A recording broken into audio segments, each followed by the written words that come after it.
The Queen has braved the death of Prince Philip, her husband of 73 years, and appears to be relishing the company of her relatives during engagements and her royal work.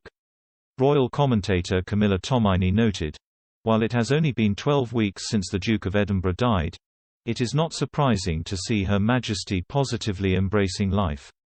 And this is because the monarch is likely doing what her strength and stay, as she called Philip on their golden wedding anniversary, would have wanted for her." In the Telegraph's Your Royal Appointment newsletter, Ms. Tominey wrote, "While it may only be 11 weeks since her beloved husband was laid to rest at Windsor Castle, I'm not surprised to see so many pictures of our beaming Queen, not least as the lifting of COVID restrictions means that she, like the rest of us, is now able to return to some semblance of normality." She continued, "Those wondering how the Queen can seem so cheerful without her husband of 73 years by her side need only ask themselves one question: what would the Duke of Edinburgh have wanted? Without a shadow of doubt, he would have insisted that his darling, Lilibet, not only keep calm and carry on but positively embrace the life she has left. After everything the country, and indeed the world, has been through over the last 18 months, the one thing we have learned is that life is too short. There is something extremely heartening about this remarkably resilient nonagenarian seeming to savor every single second." Prince Philip died on April 9 at Windsor Castle, just a few weeks before turning 100. His funeral took place on April 17 and was attended only by 30 people in accordance with the COVID-19 restrictions in place at the time. The monarch cut a lonely figure as she led by example and sat at least 2 meters away from people who were not in her household. But, despite her tremendous loss, she returned to work at the end of the royal mourning period, when she returned to meet diplomats via video link. The Queen has been particularly busy over the past few weeks, having resumed face-to-face engagements on top of her day-to-day duties as a monarch.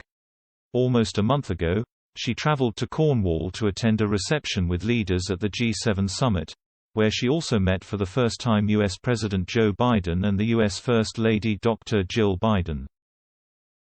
On the following day, she celebrated her official birthday with a streamlined Trooping the Colour parade in the quadrangle at Windsor Castle.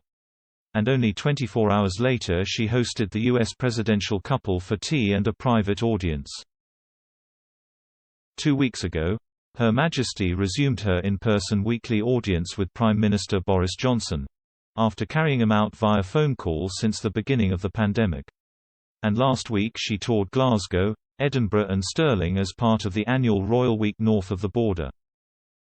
The Scottish tour ended on Thursday, but the Queen, rather than taking a break, travelled back to England to attend the first day of the Royal Windsor Horse Show. And on the following day, she hosted German Chancellor Angela Merkel at Windsor Castle. Yesterday, the monarch appeared in high spirits as she visited the set of Coronation Street. Pointedly, while discussing whether Corey's storylines sometimes present some drama, she said, "Well, I suppose life is a trouble."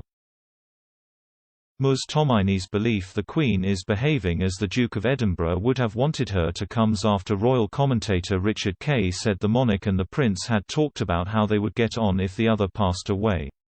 The pair agreed that after a period of mourning they would enjoy what remained of their life, according to Mr. Kay. Writing in the Daily Mail, the royal expert said, "The two had often discussed how each would cope without the other at their side, and it boiled down to this: whoever was left should mourn, but not for too long, then enjoy what remained of their life."